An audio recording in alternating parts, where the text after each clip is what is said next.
Hey, welcome to the Intentional Life podcast. We're just three guys, husbands, dads, business owners, and we're trying to live our lives on purpose. We know how easy it is to drift, and this show is about getting back in the driver's seat, leading with clarity in your faith, your family, fitness, finances, and more. Now, we don't have it all figured out, but we're doing the work, and we're inviting you to do it with us. Let's dive in. Hey guys, welcome to another episode of the Intentional Life podcast. Today, we're going to be talking about finances, and this is such an important topic. When I talk to men about really just creating freedom in their life, I like to start off with thinking about three major buckets that you want to try to get in order. You have your health, and a lot of people will say, if you don't have your health, then probably none of these other buckets really matter. You know, you really need to have your health in check. Then there's the relational bucket. This is just family. If you're married, husband and wife relationship, if you have children, relationship with your children, but just relationships in general. So you got health bucket, you got relationship bucket, and then you got your financial bucket. And, you know, for us, we might even add some other buckets there, like your faith, your belief in God bucket type of thing. But in these three major buckets, I really do think that for a lot of men, like they would like to think about relationships, they would like to think about health, but if finances is out of whack, it's hard to get up and think about anything else but, hey, I'm a sinking ship and I really need help. Matter of fact, there's times where I've tried to help disciple men and really help them get their spiritual life in place, but they seem to be distracted because this point is just out of whack. They're sinking ship when it comes to their finances. And if they could actually gain some freedom, some breathing room, they can actually think about other areas of their life. I don't know if this is your experience, guys, but I just find that particularly when men are not doing well financially, it's just really, really hard for them to think about anything else. So this is one reason why, after dealing with the clear framework, we wanted to say, let's talk about a path to financial freedom. But before we jump into the path, is that y'all's experience as well when you're talking with men about their own, whether it's spiritual formation or self-discipline? If finances are out of whack, it's just really hard for them to focus on anything else. Oh yeah, for sure. It's the big blocker that unlocks so much on the other side. So if you're trying to develop men and they don't have the financial thing figured out, it's really hard to get past that. So got to get past that first. Well, and it's not only men either. You know, I think the whole family can feel it. Well, and not necessarily the children, but I think the fact that people identify finances as being one of the big issues that ends up leading to breaks in relationships is definitely just one of the signs. Yeah, this makes me laugh because you said not really the children, but my 10-year-old like listens to my wife and I's conversation all the time. So he will hear me say things like, hey, when we like kind of break into that next level, we want to do this, this, and this. And so my son enjoys playing a game called Fortnite. I don't know if you're familiar with that game. Oh yeah. But he came up to me and I think he wanted to buy like a vehicle in the game. Like Fortnite's system for making money, I think they make like $5 billion a year, something like that. It's crazy. But the game is free, but you're able to buy like certain like skins, like, you know, you could be a soldier, you could be somebody from Marvel, running around type of thing, but you can buy vehicles. I mean, there's a lot of things you can buy, but they make so much money. But I remember my son come up to me and he was just like, hey, Dad, when you like break through to that next level, can we get, I was like, ouch. I was like, I'm not that that's far down, funny. son. That's funny. It's like, but he'll be like, hey, maybe when we scale the business to this level, and I'm like, you're 10. What are you talking about? Like, relax. Actually, I really enjoy because I'm just trying to get him to think with an abundant mindset. And I'm trying to get him to think like, I'm even trying to move him towards doing some things where he can generate some money. Like this summer, I'm going to try to help him with a lawn care type business, try to start a little something, make Very some cool. money. But it's really fun to see him kind of start thinking about that. We actually went into a GameStop the other day, and he's like, "Dad, could we buy a GameStop? That would be cool." So Yeah. I actually just asked the person there. Of course, they weren't the owner. I was just like, "Hey, are you guys selling? You know, is this a location for sale? Uh-huh. Could we buy it?" Just, let him kind of hear that language. Yeah. It was really fun. But he's really thinking in that way. But I do agree with you, Neil. I That's think the fun. whole family is affected by just being strained. It's just a tremendous strain, and it's really hard to think about anything else. Now, there might be somebody, so the audience that we're reaching is not just Christian men, but we all are Christian men, and so you're going to hear that come out. Sometimes people think about financial freedom and they think that that's a very carnal, fleshy, wicked thing to think about, like, oh, I'm about the kingdom, I'm not about this kind of thing. So there's that orientation that also could hurt.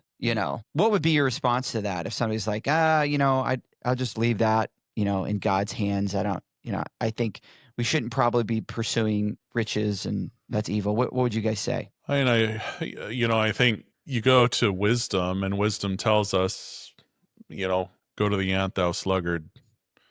And so clearly there's this mix of trusting God, but then there's this other part of it where we are 100% responsible no matter what God does. Yeah, we trust him, but we're 100% responsible to steward our lives to the best of our ability. And that means um that means working how we're supposed to work. And the New Testament talks to us about what God thinks of the man who doesn't take care of his family, and it's not a good thing. um god God expects us to um um to have this right out of the Garden of Eden. God is commanding mankind to go rule, take authority Mm. over Mm. the land. And that's a pretty active role to do that. And I think one of the things that, and I've run across this before, people can Christianize um not being proactive. They can couch it under, well, I guess the Lord just didn't want, or rather than face, well, actually, maybe it was some of your own shortcomings that caused this problem. And God can make the best of that, but actually, he's just going to keep bringing you back to dealing with this shortcoming because it's a problem, and you're going to keep running into this problem. I remember, I remember years ago, there was a company that I had talked to. They were owned by Christians, and they wouldn't do marketing. And I spent 7 years reaching out to them and talking to them. It was a software company, and I loved their software. It was great. Mm. And I remember my last call with them, and they were shutting the software company down. And his response to me was, well, I told him, well, hey, would you be interested in someone purchasing the company? And his response was, well, actually backing up a little bit before that, he said, yeah, we're going to close the company down. I guess God just didn't want us to continue, and so we're shutting everything down. Mm.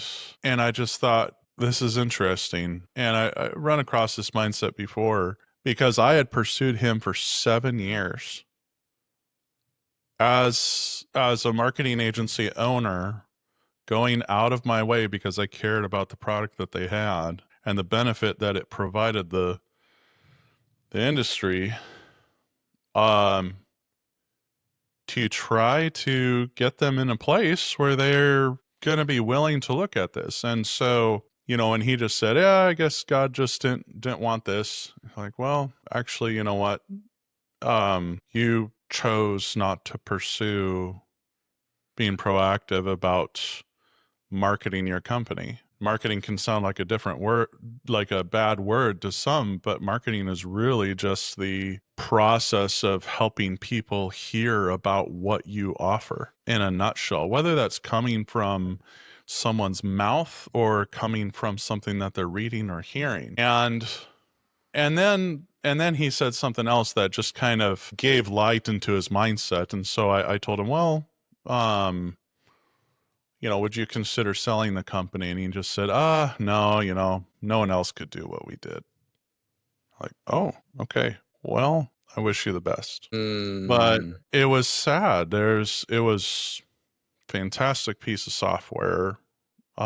Definitely had a great niche, and a lot of people saw benefit from it. But in my estimation, here's an example of someone who was willing to Christianize a personal issue that they had, actually. And that was an issue of personal growth. And so we need to be careful of that. As men, I think our first taking that 100% responsibility aspect, we should be looking at, okay, what am I missing? Where do I need to grow? And that I think that goes into the principle of, thou shalt not tempt the Lord thy God. It's that idea of you shouldn't be intentionally creating situations where God has to save you. You should be taking 100% responsibility and doing your best to be the man that God calls you to be. And if God ends up deciding to rescue you from a situation that otherwise you were trying to do your best in, then that's his choice. But otherwise, if you're artificially creating something like that because we're not willing to deal with some aspect of our character, that's a problem. And I would put that in the sphere of tempting the Lord your God. So anyway. Goodness, Neil, dropping all these like gold nuggets over here. I like how you started too. Go to the ant, you sluggard. That actually, without any preface, that should be your response from now on. Somebody's just like, well, I think this is this. And you'd be like, go to the ant, you sluggard. That'd be So should we put it on shirt? Yeah, exactly. Oh, that's good. That's good. It could be like intentional life, and on the back, it could be that verse. Go to the end, you sluggard. It'd be funny. People have a lot of questions, but we would get a lot of giggles from it, I guess. But no, I loved it. I loved the framework that you presented. I also just loved your tone. It's just like a perfect Neil tone come alongside. Yeah, that's probably going to come back around until you learn that lesson. I was like, that's perfect, Neil. That was awesome. So like a framework that I use for this, and we don't need to belabor it too much, but a couple of things that I see in scripture that need to be, I think, clear for us. Number one is riches in themselves are not evil. Now, it does say in Timothy, the love of money is the root of all kinds of evil. So certainly, if you're in love with money and making money, it could lead to all sorts of evil paths. It can be deceitful, and it could become the main thing. It could turn us into pursuing all kinds of idols that could destroy us, for sure. And even if you pan out to culture, people will say money won't make you happy, but a lot of people will pursue it as this is the savior. This is what's going to make me happy. They turn it into a god, and Scripture addresses that extreme.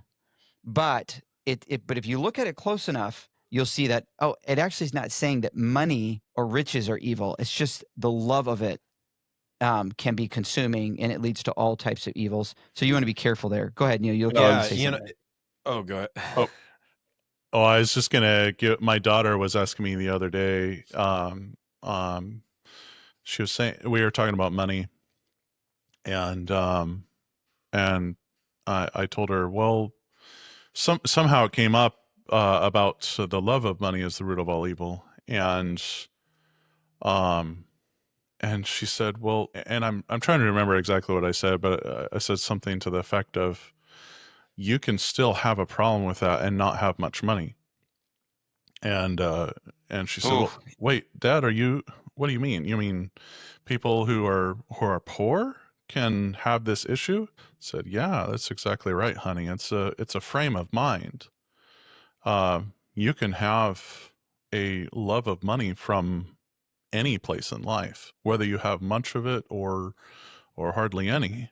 Uh, so it Yeah. doesn't matter. Um, so we're talking about a mindset. The Lord God's talking about our mindset on it. Yeah, that's so good. And in that same Yeah. passage where it talks about the love of money is the root of all kinds of evil, just a few verses down, it says, the Timothy is writing, talking about charge them that are rich in this world.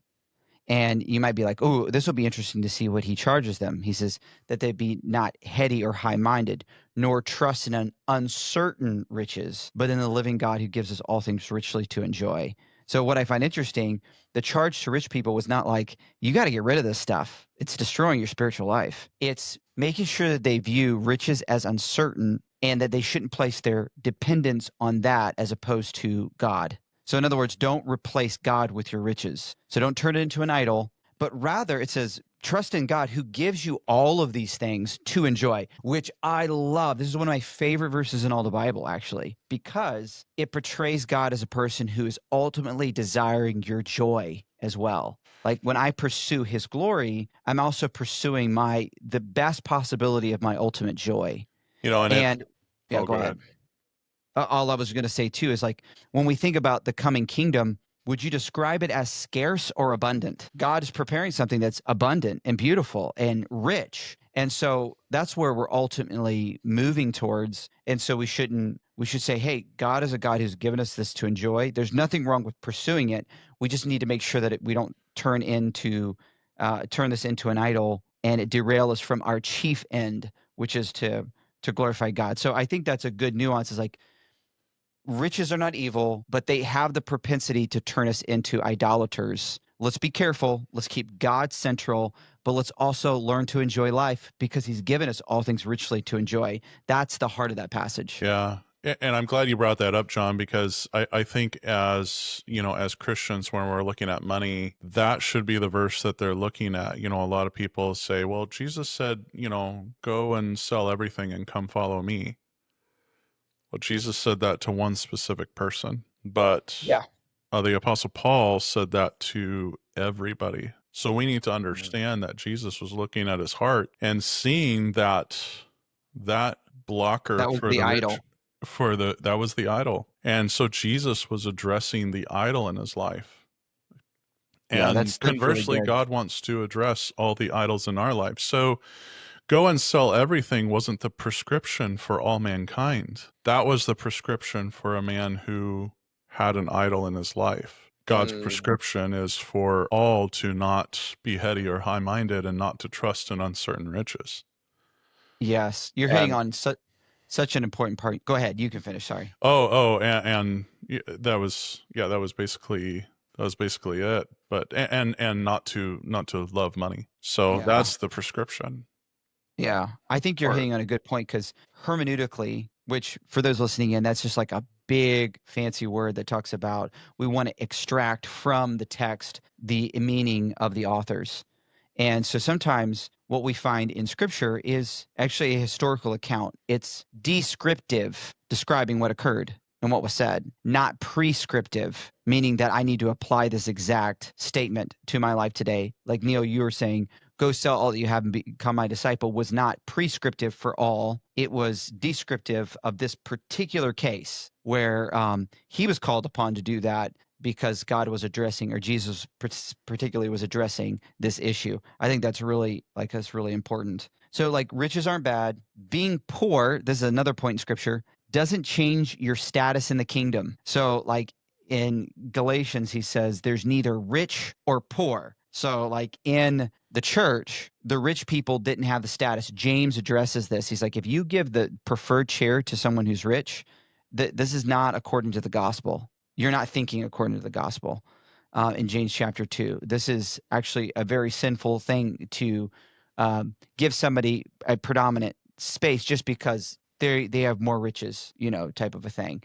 And so being poor doesn't change your status in the kingdom. So if you're listening to this and you're just like, man, I'm at the far bottom, like I feel horrible as a person, just know that in the gospel, it's nothing wrong with you thinking, hey, I want to get to a better spot. I want to get rich. I want to be free. Nothing wrong with that. God gives us all things rich and to enjoy. But if you're not there and you feel like, oh man, I just feel very scarce, I feel depleted. Hey, your identity doesn't change in Christ. You are actually very rich in him, which could give you a framework to break free from being physically poor in that space. It could give you a framework. So I think that's important.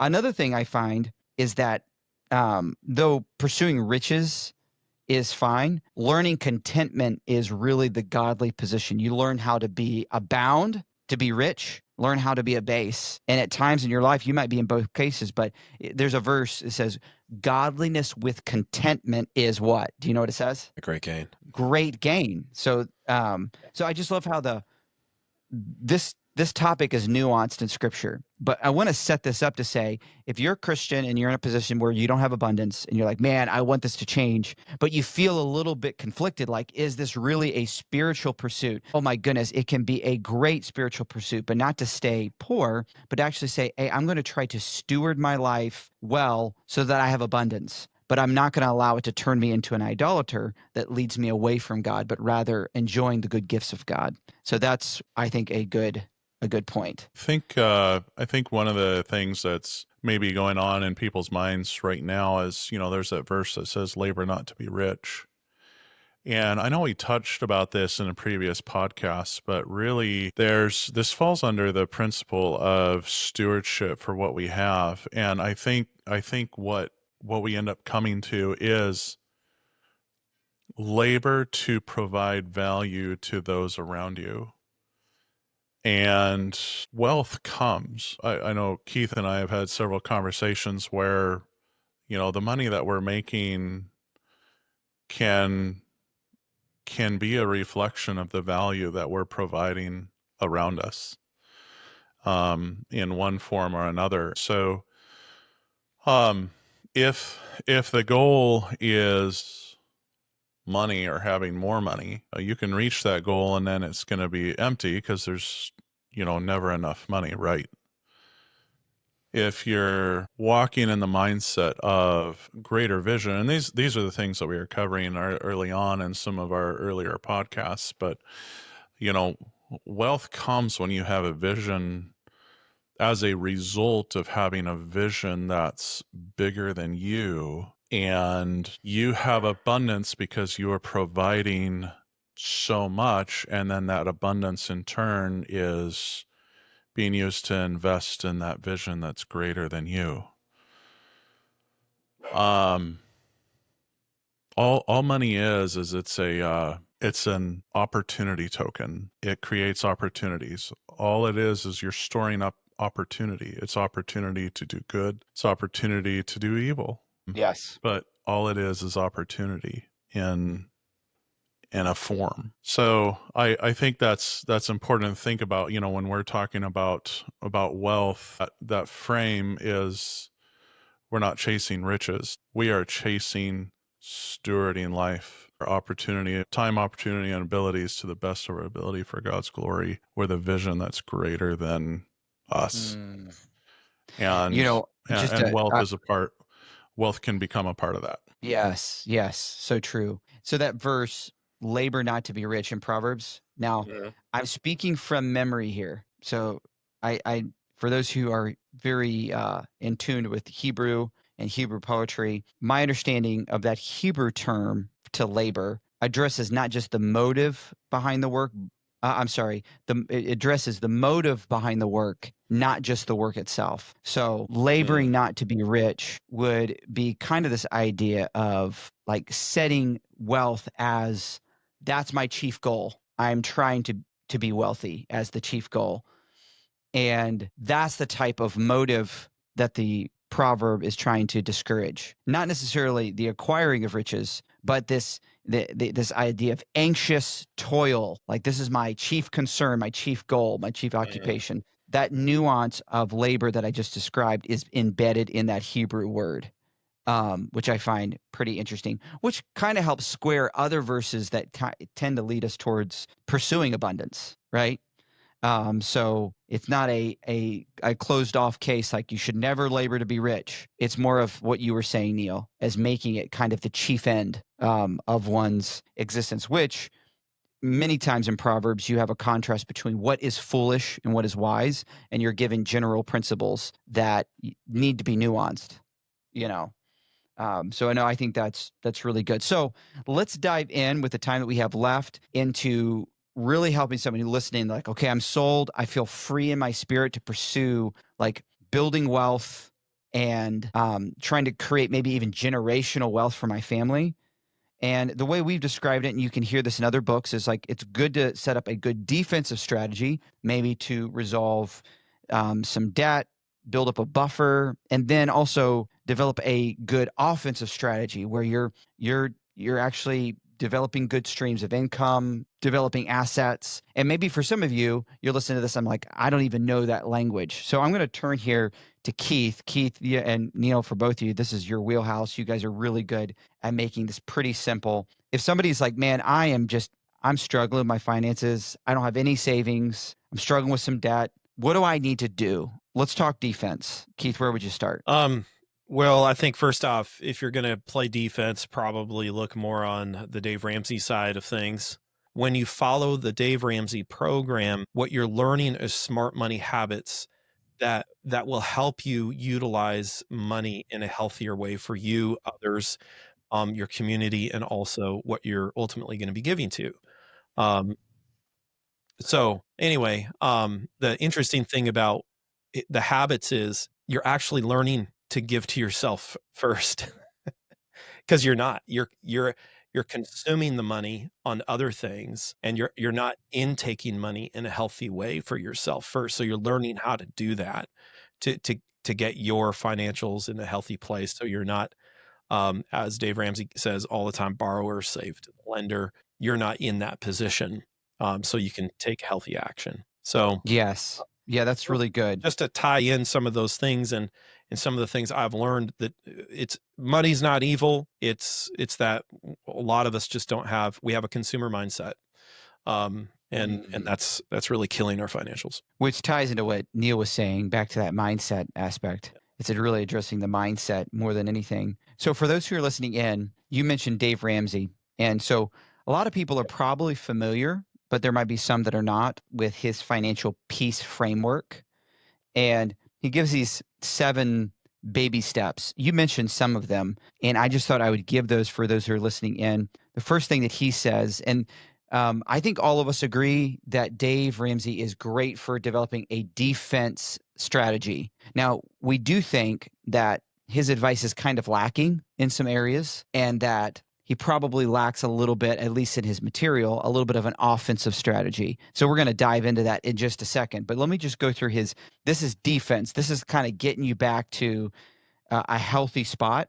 And then we're going to go from, hey, a healthy rhythm to an abundance rhythm. So just to go through the 7 steps. First, he says, save $1,000 for a starter emergency fund. So just work on getting that $1,000 set aside.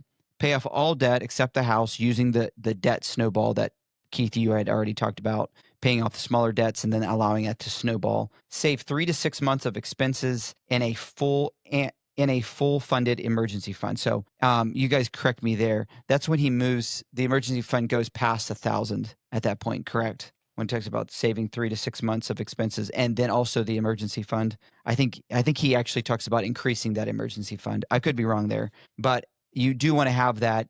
Hey, if something happens, you lose your job, you have saved up 3 to 6 months of expenses that you can take care of. So that's obviously living pretty wisely, because that could happen to anybody. Invest 15% of household income into retirement. So now you're starting to like, hey, I'm starting to, lay up here something for the future. Here's number 5. I think this one's kind of, I think this is good, but I think the way our world is thinking about education, this may change. But he said, number 5, save for your children's college fund. I don't know what you guys think about that. If you guys have an active college fund that you're saving for your kids, I think the way we think about college is drastically changing. in our world. So that might be a topic for another day. But if you have anything to weigh in, just hold that thought. Number 6 is to pay off your home early and then build wealth and give generously. You already touched on that. So that kind of gets you to where like, hey, this is healthy. You're getting to a good, stable position. This is what's offered through Dave Ramsey's 7 Baby Steps to Financial Peace. Is there any defense that you would add to Dave Ramsey's strategy here? Anything that you would think that would be important to elaborate? Yeah, one of the things that I think you need to add to that is just the idea of investing in yourself. So I think that Yes. to me Yeah. is step one, where you're not going to walk into even looking at Dave Ramsey unless you're willing to invest into yourself. You need education. And that's 80% of the battle, right? You don't want to be told you need education. You don't want to be told you need to change your thinking. You don't want to accept that you have a stagnant, fixed mindset right now, and that you need to educate yourself to change that mindset into a growth mindset. It's just an atrophied muscle, especially if you come from a family where that's the culture. A fixed mindset versus a growth mindset, and making a bunch of excuses as to why you can't grow. You have you've got those voices sitting on your shoulders, and it's going to be really hard for you.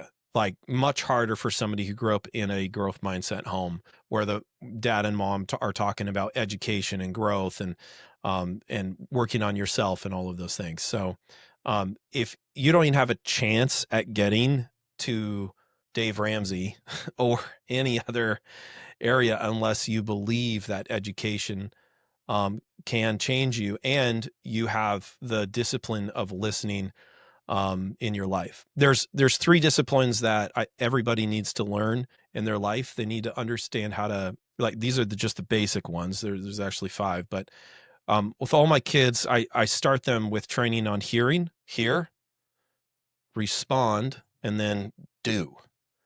And a fixed mindset doesn't do those. A growth mindset does those things. So we start them off at hear, respond, do.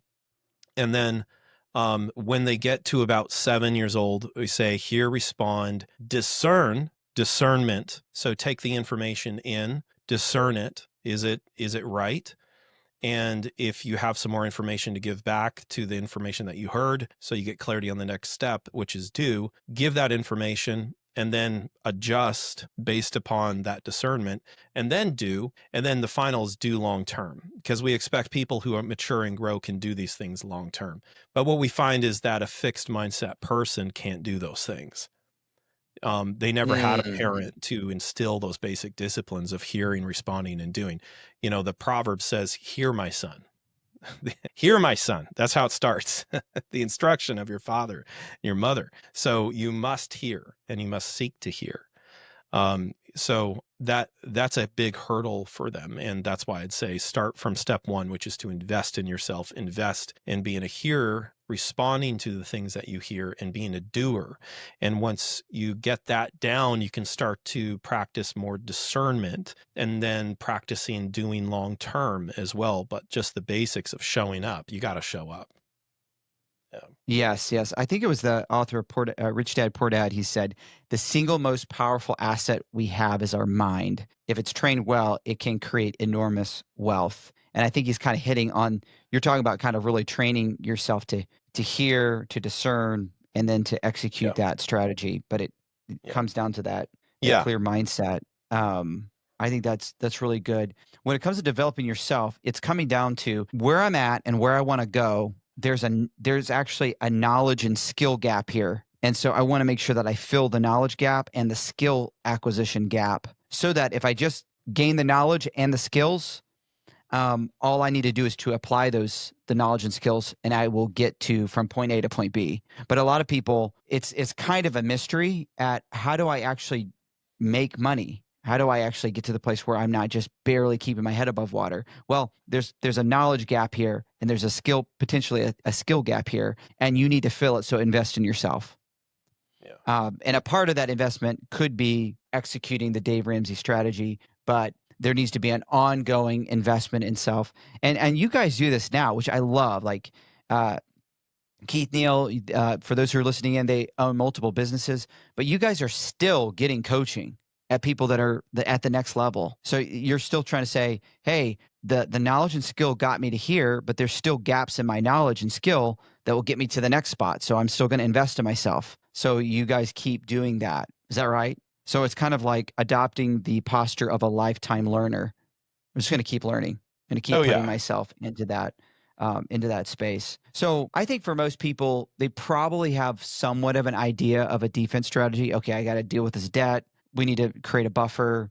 Um, Wealth can be displayed not just in what I earn, but what I don't spend. There's an aspect of like learning that discipline. But let's move real quickly to part 2, and we might do another episode or two on this, on an offensive strategy. So one of the books that really impacted my thinking, and I'm curious if you guys have additional books that you might want to mention that really impacted my thinking when it comes to offense, was the book Rich Dad, Poor Dad.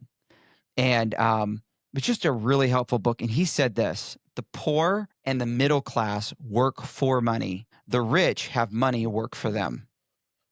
And he began to just lay out the kind of a strategy to kind of get to that place. By the way, if you're listening to this, I would recommend reading that book. The way he tells the story of his own life and how he got to the place where he is now, which I think he's a believer, isn't he? I think he at least claims to be a believer as well. Yep. It's just interesting to see him execute his own belief in practice and how it changed everything in his life. So getting into this, what's your thoughts about that? The poor and the middle class work for money, which there's nothing wrong with that, by the way. And you can develop a good strategy for working for money. But if you want to get to a good offensive strategy, the rich has money work for them. What's your thoughts there? I remember how impactful that book was growing up. Our dad had us read that, but I think it's you don't have to wait to have a lot of money to exercise that mindset. It is a key mindset to have. But I think one of the things for our listeners, if you're new into this and you're trying to figure out, hey, how do I manage this? You don't have to wait. And one of the areas that you can quickly work on implementing this is just developing a habit of thinking about that when it comes to purchases that you need to make for your home. It may seem, well, it may seem kind of ridiculous, but we're talking about developing a mindset. We're talking about developing a muscle. And much like the principle of when you're faithful in little, be faithful in much, having that mindset just become a involuntary habit where it's fun. It is fun because it adds a dimension to how you are using money beyond it forces us to think beyond the momentary pleasure that a purchase may give. When you're thinking about the value of that long term and how to make that money work for you, a simple thing could be, um, I'd love to build a porch in my house. Well, what would that do? How can I make this money work for me? Well, does it raise the value of my home? Well, it does. Actually, it can raise the value of how much? How much does it raise the value of your home? Okay, it raises it this much. But then going beyond that, all right, it raises the value of our home, but is there any other value apart from that? Is there value in how smooth it helps the home run? Keith and I were talking the other day about people can have a tendency to have a real strong defensive strategy, but then not have a real strong offensive. And so part of the mindset of making money work for you is thinking about the offensive value of something.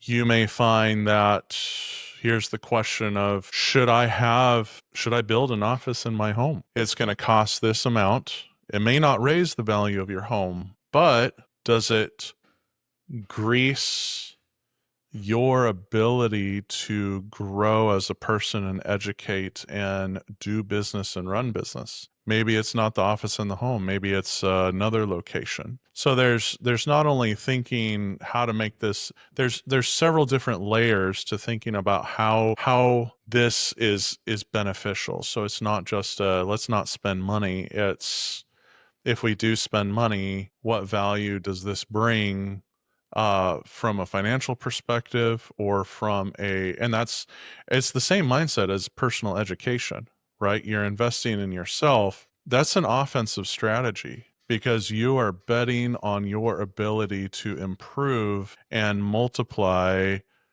your capabilities when it comes to making money or just improving in life in your skills. This is an area that I've just appreciated how consistently Keith's worked to carry this mindset for quite a few years. I know this has been something that he's worked on a lot, but it's fun and it changes the dimension just from man. It'd feel really good to have this stereo, or it'd feel really good to um, have this item, to purchase this car, right? Um, and it puts a different dimension on it. And instead of just, well, what's the utility of this car? Is this vehicle help multiply? What kind of value does it multiply if I purchase this? Is it what I need in order to multiply the value that I want? Or am I spending too much to get too little off of this type of a purchase, whatever it may be? Because there could be wisdom would tell us that there's a limit. Maybe it's worth investing 15,000 in this item because you know that the return on it is worth that across several dimensions, but maybe paying 70 is not, or maybe paying 5. An example of that could be someone who's starting out in business and they want to get their first car. Well, if they want to get into hardscaping or landscaping, they may think, okay, I could buy a car that's real careful on fuel. And that's a common defensive strategy, right? To lower your costs. Or they could buy a truck, and that truck would give them the utility to carry their tools around, and it can double as something that they can use for getting around. Yes, but the utility is multiplied greatly, even though it costs a little bit more to run, in the benefit that they gain from being able to provide services and be paid for those services. So, there's dimensions to it. An interesting thought, Neil, playing off your thought. Have you guys noticed this? Somebody that's like pretty well off, like maybe even, I shouldn't say this would be billionaires because I'm thinking like how many billionaires have I actually hung out with that I could actually make this observation. But those who are really wealthy sometimes come across as stingy because they're still very careful with their finances, like excessively so. And I've seen people who are really wealthy, even when they go into a coffee shop, they're asking, hey, can I get a discount for this coffee? And they just learn to ask. They've learned to bargain, for things. And they're always like, might as well ask. But they're finding ways to save money. And I think, okay, that's a mindset that's actually helped them get to where they're at. And it will help them sustain the direction they're going. And instead of saying, oh, well, like you don't see really sloppy people with money, like just throwing it everywhere, typically are really wealthy, They don't, that's not sustainable. And so I think you're right, Keith. It doesn't mean that they're not generous, but they're very calculated and careful with their money. And I think that's really wise in what you're explaining. It was in let me see here. It was in the book Psychology of Money. Have you guys read this book? I haven't read that one. By Morgan Housel, I think is how you say his last name. He said this, and it's in a particular context, but he said, wealth is what you don't see. Wealth is in the nice car not purchased, the diamonds not bought, the watches not worn, the clothes forgone, and the first class upgrade declined. And basically, and this is actually in the Millionaire Next Door book by Thomas Stanley. He mentioned that a lot of people who have like these, exotic houses and real expensive luxury cars aren't very wealthy. It's like when they broke through and they developed a good defensive strategy and they started to like, hey, we're making more income than we need to live off of. They have a decision to make. Will I become actually wealthy and use my resources to build assets and actually build wealth? Or will I try to go for perceived wealthiness where it's all about optics? I want to look wealthy. So I have the designer clothes, luxury cars, the big house, but now I'm actually kind of broke.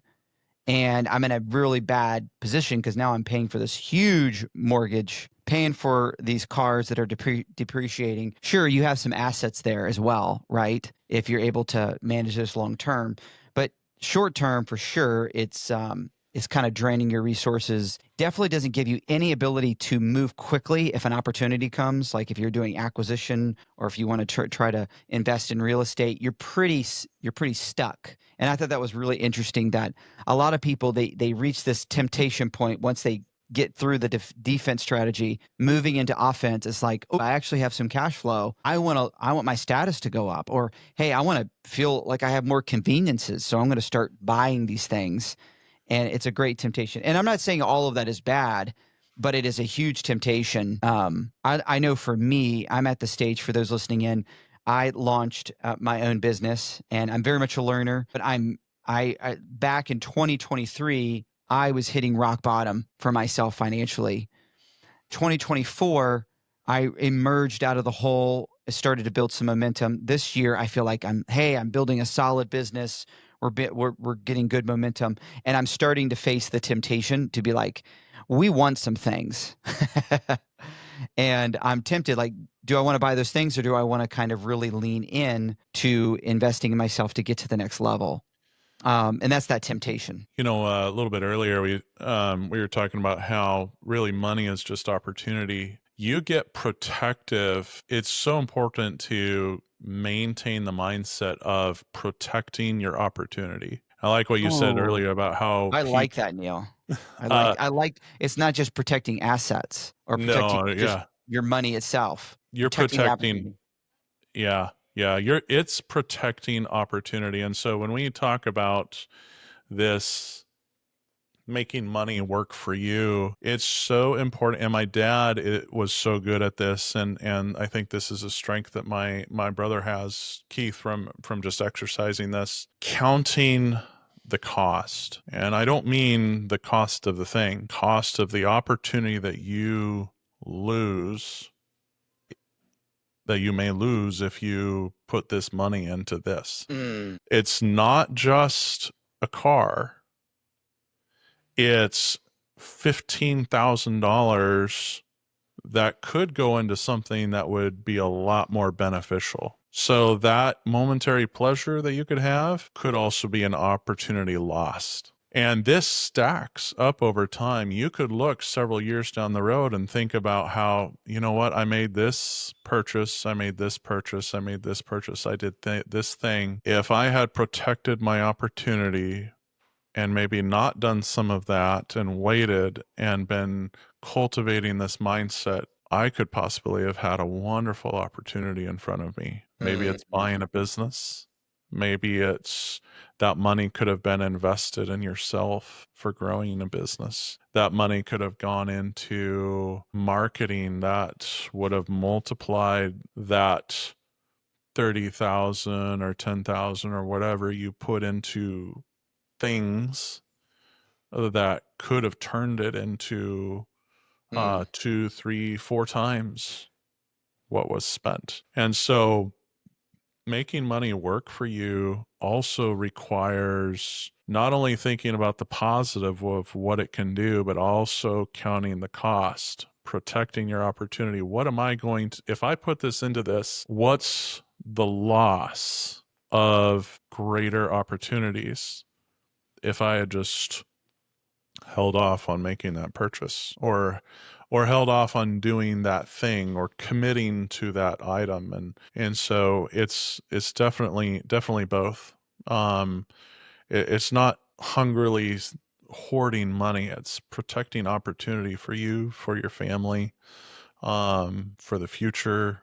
That's the mindset. So there's an offensive and defensive strategy even to making decisions on um, making money work for you. And it's important to go through both sides of that, um, both sides of that workflow to make sure that you're making the most out of, you're truly understanding the cost of that decision to do that. To kind of wrap things up here, and maybe just like 2-minute version of this, whatever you guys would like to give. Dave Ramsey has baby steps to this defense strategy, to get out of debt, to kind of get back on your feet, to stop the bleeding. What would you say would be like, here are a couple of baby steps for offensive strategy? Because it can kind of get a little muddy. It's like, okay, I understand what assets are, understand what liabilities are, buy assets, don't buy liabilities. Okay, that's cool.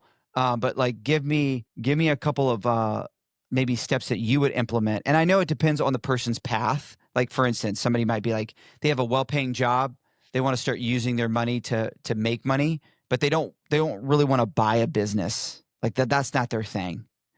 So depending on the path that someone takes, might be real estate investment, might be buying a business, or it might be other things. What would be some good practical steps for maybe anybody in this category to kind of move towards? Anything pop in your head for baby steps? Yeah, so I mean, the base that Robert Kiyosaki says all the time is like, you need to understand what the definition of income, an expense budget, and assets and liabilities really is. So an asset is not, everybody thinks, oh, a house, that's an asset. And his definition is, no, that's not an asset. An asset cash flows.